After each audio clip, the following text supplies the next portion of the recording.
남편의 시신이 아직 차갑게 식기도 전 하얀 상복을 벗고 다시 화려한 붉은 홀레복으로 갈아입어야 했던 여인들. 그리고 그녀들이 벌거벗겨진 채 억지로 밀어넣어졌던 침소에는 어제까지 자신에게 굽신거리며 인사를 올리던 젊은 시동생이 새로운 남편이 되어 그녀들을 기다리고 있었습니다. 조선시대라면 당장 가문이 멸비되고 능지처참을 당할 끔찍하고 기괴한 폐륜. 하지만 놀랍게도 이 짐승 같은 일은 고려 왕실에서 너무나도 합법적이고 심지어 가장 성스럽고 굳건하게 지켜져야 할 왕실의 혼인 법칙이었습니다.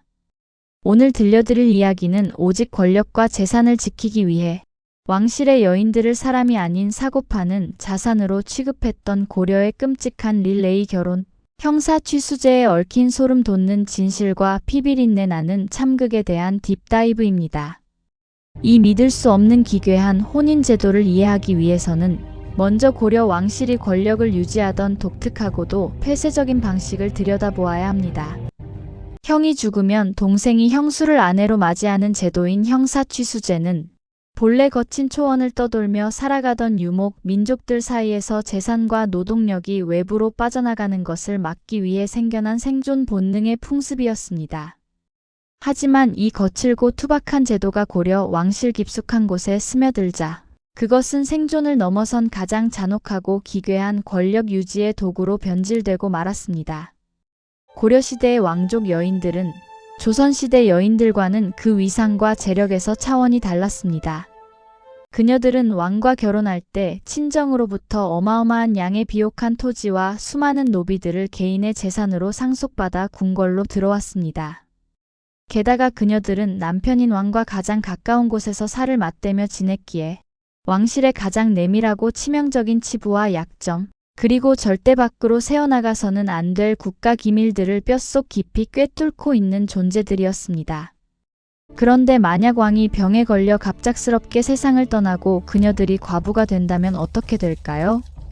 이 여인들이 궁궐 밖으로 나가 다른 유력한 귀족 가문의 남자와 재혼을 하게 된다면 그녀들이 가진 막대한 재산과 군사력, 무엇보다 왕실의 치명적인 비밀들이 고스란히 다른 가문이 손아귀에 넘어가게 되는 겁니다. 이것은 권력의 정점에 서 있어야 할 고려 왕실의 입장에서는 상상조차 하기 싫은 가장 끔찍하고 치명적인 재앙과도 같았습니다. 그래서 권력자들은 이 끔찍한 재앙을 막기 위해 인간이기를 포기하는 잔혹한 결단을 내립니다. 저 여인들이 가진 재산과 비밀은 오직 왕실의 것이다. 저 여인들이 단 한 발짝도 궁궐 밖을 빠져나가지 못하게 묶어 두어라. 왕실은 그녀들을 사람이 아닌 철저하게 소유하고 관리해야 할 왕실의 자산으로 취급해 버린 겁니다. 그리고 그 자산을 가장 완벽하게 지키는 방법이 바로 새롭게 왕위에 오른 남동생, 즉 시동생이 형의 아내들을 고스란히 물려받아 자신의 침소로 들이는 형사취수제였습니다. 권력을 지키고 재산을 빼앗기지 않았다는 사실에 늙은 대신들과 권력자들은 환호했습니다. 하지만 정치적인 계산에 의해 하루아침에 짐승처럼 시동생의 품으로 넘겨져야 했던 비운의 여인들에게 궁궐은 더 이상 화려한 쉼터가 아니라 처참하고 끔찍한 생지옥으로 변해버렸습니다. 자신이 사랑했던 남편의 무덤에 풀이 자라기도 전 어제까지 자신에게 굽신거리며 공손하게 예를 갖추던 앳된 시동생을 오늘 밤부터는 자신의 하늘이자 새로운 남편으로 섬기며 육체를 허락해야 하는 극도의 수치심. 여인들은 캄캄한 침소에서 피눈물을 흘리며 입술을 깨물었지만 거대한 권력의 폭력 앞에서 그녀들이 할 수 있는 저항은 아무것도 없었습니다. 하지만 억지로 맺어진 이 기괴하고 파괴적인 결합은 결국 골마 터져 궁궐 전체를 집어삼키는 더 끔찍한 재앙을 불러오고 맙니다. 새롭게 왕이 된 시동생에게는 형의 아내들을 물려받기 전부터 이미 자신이 선택하고 사랑했던 원래의 아내와 후궁들이 존재했습니다. 갑작스럽게 형의 여자들이 새 남편의 침소로 우르르 밀려 들어오게 된 궁궐 안에서는 과연 어떤 소름 돋는 일들이 벌어졌을까요? 질투와 시기심, 그리고 권력에 대한 맹목적인 탐욕이 한데 뒤엉키며 궁궐은 폭발 직전의 활화산처럼 끓어오르기 시작했습니다. 기존의 후궁들은 굴러들어온 형수들을 견제하기 위해 온갖 끔찍한 모략과 저주를 일삼았고 형수들 역시 살아남기 위해 기꺼이 악녀가 되어 치열한 반격을 가했습니다. 내 아들을 다음 왕으로 만들어야 한다. 이 기괴한 릴레이 결혼으로 인해 왕실의 족보는 그야말로 난장판이 되어버렸습니다. 누가 형의 아이이고 누가 동생의 아이인지 출생의 비밀을 의심받는 일들이 비일비재하게 일어났죠. 권력을 쥐기 위한 명분이 희미해지자 어머니들은 오직 자신의 아들을 옥좌에 앉히기 위해 물불을 가리지 않는 권력의 화신으로 흑화해버렸습니다.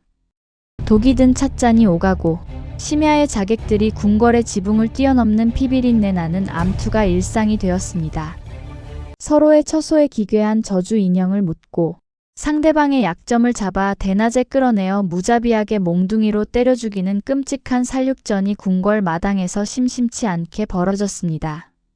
가장 끔찍했던 것은 자신의 권력과 핏줄을 지키기 위해 이복 형제를 독살하거나 조카의 목을 베어버리는 일마저 서슴지 않고 자행되었다는 점입니다.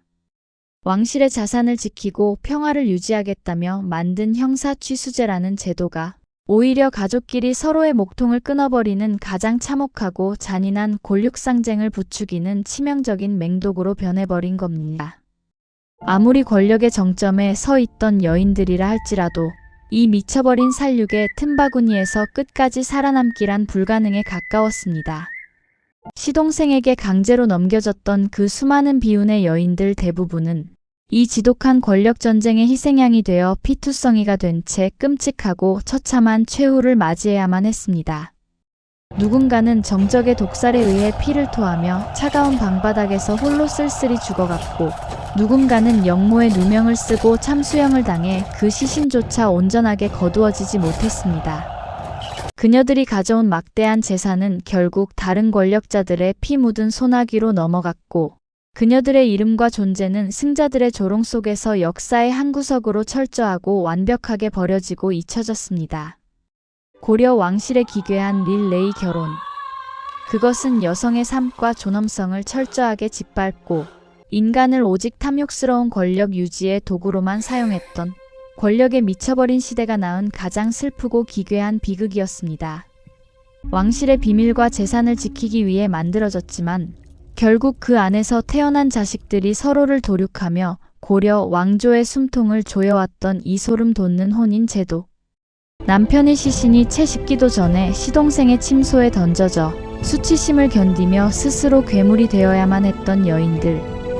여러분은 그녀들의 삶이 오직 권력을 위한 희생양이었다고 생각하시나요?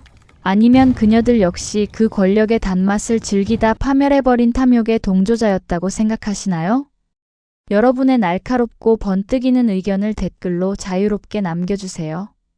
역사가 기록하기조차 부끄러워했던 기괴한 왕실의 치부. 오늘의 세계사 TMI는 여기까지입니다. 교과서가 차마 다 적지 못한 흥미진진한 핏빛 비하인드 스토리가 궁금하시다면 구독과 좋아요를 꾹 눌러주세요. 저는 다음 시간에 더 무섭고 발칙한 역사 이야기로 찾아오겠습니다.